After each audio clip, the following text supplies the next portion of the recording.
Good morning ಎಲ್ಲರಿಗೂ. ಇವತ್ತು ಒಂದು ಒಳ್ಳೆ ದಿನನ ದೇವ್ರು ಕೊಟ್ಟಿರೋದ್ರಿಂದ ದೇವ್ರಿಗೆ ಸ್ತೋತ್ರ ಆಗಲಿ. ಈ ಒಂದು ದಿನನ ಅವರು ಕೊಟ್ಟಿರೋದ್ರಿಂದ ಈ ದಿನನ ನಾವು ವಾಕ್ಯದಿಂದಲೂ ಮತ್ತು ಒಂದು ಕಾಫಿಯಿಂದಲೂ ನಾವು ಪ್ರಾರಂಭ ಮಾಡೋಣ. ಈ ಒಂದು ದಿನವನ್ನು ಪ್ರಾರಂಭ ಮಾಡೋದ್ಗಿಂತ ಮುಂಚೆ ಚಿಕ್ಕದಾಗಿ ಒಂದು ವಾಕ್ಯ ಅಂತ ಕೇಳುತ್ತಾ ಆ ವಾಕ್ಯದಲ್ಲಿ ಒಂದು ವಿಷಯವನ್ನು ನಾವು ಕಲಿಯುತ್ತಾ ನಾವು ಪ್ರಾರಂಭ ಮಾಡೋಣ. ಆ ವಿಷಯ ಏನು ಅಂತ ಹೇಳಿದ್ರೆ, ನಮ್ಮ ನಂಬಿಕೆನ ಹೇಗೆ ಕಾಪಾಡ್ಕೊಳ್ಳೋದು ಅಂತ. How to guard our faith ಅಂತ. ಹೇಗೆ ನಮ್ಮ ನಂಬಿಕೆಯನ್ನು ಕಾಪಾಡ್ಕೊಳ್ಳೋದು. ಪೌಲ್ ಒಂದು ಕಡೆ ಹೇಳ್ತಾರೆ, ಶ್ರೇಷ್ಠ ಹೋರಾಟವನ್ನು ನಾನು ಮಾಡಿದ್ದೀನಿ, ನನ್ನ ನಂಬಿಕೆಯನ್ನು ನಾನು ಕಾಪಾಡ್ಕೊಂಡಿದ್ದೀನಿ, ನೀತಿವಂತರಿಗೆ ಸಿಗೋ ಜಯಮಾಲೆ ನನಗೆ ಸಿದ್ಧ ಇದೆ ಅಂತ. ಅಂದರೆ ಅವರು ಶ್ರೇಷ್ಠ ಹೋರಾಟವನ್ನು ಮಾಡಿದ್ರು. ಅದು ಹೇಗೆ ಮಾಡಿದ್ರಂತೆ, ಅವ್ರಿಗಿದ್ದ ಒಂದು ನಂಬಿಕೆಯನ್ನು ಕಾಪಾಡ್ಕೊಂಡ್ರಂತೆ. ಆ ನಂಬಿಕೆನ ನಾವು ಕಾಪಾಡ್ಕೊಂಡಾಗ ನಮಗೂ ಅಷ್ಟೇ ನೀತಿವಂತರಿಗೆ ಸಿಗೋ ಜಯಮಾಲೆ ನಮಗೂ ಅದು ಸಿದ್ಧವಾಗಿ ಇರುತ್ತೆ. ಒಂದಿನ ನಮಗೆ ಅದು ಸಿಗುತ್ತೆ.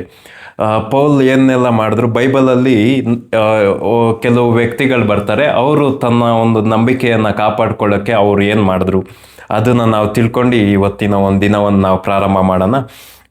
ಒಂದು ವಾಕ್ಯವನ್ನು ನಾವು ಹಾಗೆ ಓದ್ಕೊಳ್ಳೋಣ. ಮಾರ್ಕ 5 25ರಿಂದ 34ರವರೆಗೂ ಒಂದು ಸಂಭವ ನಾವು ನೋಡ್ತೀವಿ. ಏನು ಇನ್ಸಿಡೆಂಟ್ ಅಂತ ಹೇಳಿದ್ರೆ, ಅಲ್ಲಿ 12 ವರ್ಷದಿಂದ ರಕ್ತ ಕುಸುಮಿ ರೋಗಿನ ಒಬ್ಳನ್ನ ನಾವು ನೋಡ್ಬೋದು. ಅವಳಿಗೆ 12 ಇಯರ್ಸಿಂದ ಅವಳಿಗಿದ್ದ ಒಂದು ಕಷ್ಟ ವೇದನೆ ಯಾರಿಗೂ ಹೇಳೋಕ್ಕೆ ಆಗದರೆ, ಅದಕ್ಕೆ ಸೌಖ್ಯನೇ ಅವಳು ಕಾಣ್ದಿರೋ ಹಾಗೆ ಅವಳು ಏನು ಮಾಡ್ತಾಳೆ ಅಂದರೆ, ಎಲ್ಲ ಡಾಕ್ಟರ್ಗಳನ್ನ ನೋಡಿ ಅವಳ ಹತ್ರ ಇದ್ದಿದ್ದು ಎಲ್ಲ ಕಾಸನ್ನ ಖರ್ಚು ಮಾಡಿಕೊಂಡ್ರು ಅವಳಿಗಿದ್ದಿದ್ದು ಒಂದು ಬಲಹೀನತೆ, ಅವಳಿಗಿದ್ದಿದ್ದು ಒಂದು ರೋಗ ಯಾರ ಕೈಲೂ ಸೌಖ್ಯ ಮಾಡೋಕ್ಕೆ ಆಗಿಲ್ಲ. ನಮಗೂ ಹಿಂಗೆ ಆಗುತ್ತೆ. ನಾವು ಎಲ್ಲ ಪ್ರಯತ್ನಗಳು ಪಡ್ತೀವಿ, ಎಲ್ಲ ಖರ್ಚು ಮಾಡ್ತೀವಿ, ಇದ್ದಿದ್ದು ಇಲ್ದಿರೋದು ಎಲ್ಲ ಹಾಕ್ಬಿಟ್ಟು ಒಂದನ್ನು ನಾವು ಫೈಟ್ ಮಾಡ್ತಿರ್ತೀವಿ. ಅದು ರಿಸಲ್ಟ್ ನಮ್ಮ ಒಂದು ಫೇವರಲ್ಲಿ ಬಂದಿಲ್ಲ ಅಂದರೆ ಏನಾಗುತ್ತೆ, ಆವಾಗ ನಂಬಿಕೆ ಕಡಿಮೆ ಆಗುತ್ತೆ. ಆ ಒಂದು ಸಂದರ್ಭದಲ್ಲಿ ನೀವು ಯಾರಾದರೂ ಇದ್ದೀರಾ ಅಂದರೆ ನಾನು ಮಾತಾಡ್ತಾ ಇರೋ ಸಂದೇಶ ನಿಮಗೇನೆ. ಆ ಒಂದು ಸಂದರ್ಭದಿಂದ ಹೇಗೆ ನಮ್ಮ ಒಂದು ನಂಬಿಕೆನ ಕಾಪಾಡ್ಕೊಂಡು ನಾವು ಇಲ್ದಿರೋ ಕುಗ್ಗಿ ಹೋಗಿರೋ ಒಂದು ನಂಬಿಕೆನ ಜಾಸ್ತಿ ಆಗಿರೋ ನಂಬಿಕೆನ ಅದು ಹೆಂಗೆ ಕಾಪಾಡ್ಕೊಳ್ಬೋದು ಅಂದರೆ, ಅದೇ ಮಾರ್ಕ 5:27ರಲ್ಲಿ ಒಂದು ವಚನ ಇದೆ. ಆಕೆ ಯೇಸು ಕ್ರಿಸ್ತನ ಬಗ್ಗೆ ಕೇಳಿದ್ಲಂತೆ.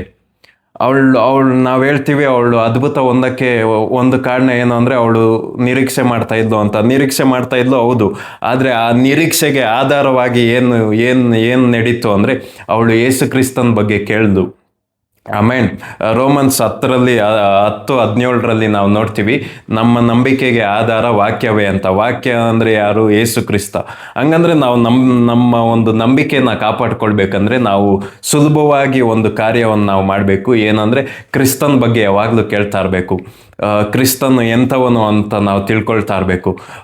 ಆತನ ಎಂಥವನು ಅಂತ ತಿಳ್ಕೊಳ್ಳುವಾಗ ನಮಗೆ ನಮ್ಮ ಒಂದು ಪರಿಸ್ಥಿತಿಗಳನ್ನ ನೋಡಿ ನಮ್ಮ ನಂಬಿಕೆ ಕಡಿಮೆ ಆಗಲ್ಲ.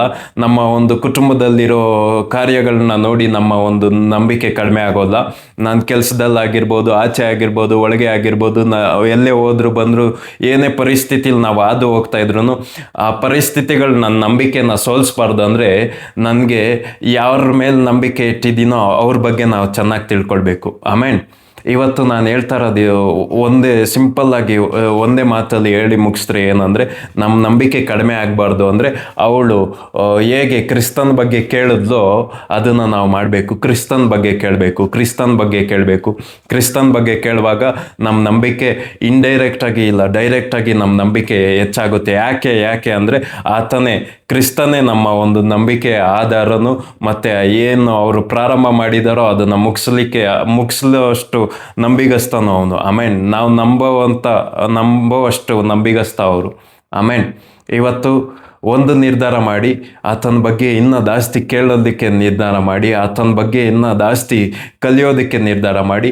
ಇದೆರಡನ್ನು ನಾವು ಮಾಡುವಾಗ ನಾವು ನಮ್ಮ ನಂಬಿಕೆಯನ್ನು ಕಾಪಾಡ್ಕೊಳ್ತೀವಿ. ಒಂದಿನ ನಾವು ಹೇಳ್ಬೋದು, ಪೌಲ್ ಥರ ಶ್ರೇಷ್ಠ ಹೋರಾಟ ಮಾಡಿದೆ, ನಮ್ಮ ನಂಬಿಕೆಯನ್ನು ನಾವು ಕಾಪಾಡ್ಕೊಂಡೆ ಅಂತ. ಆಮೇನ್.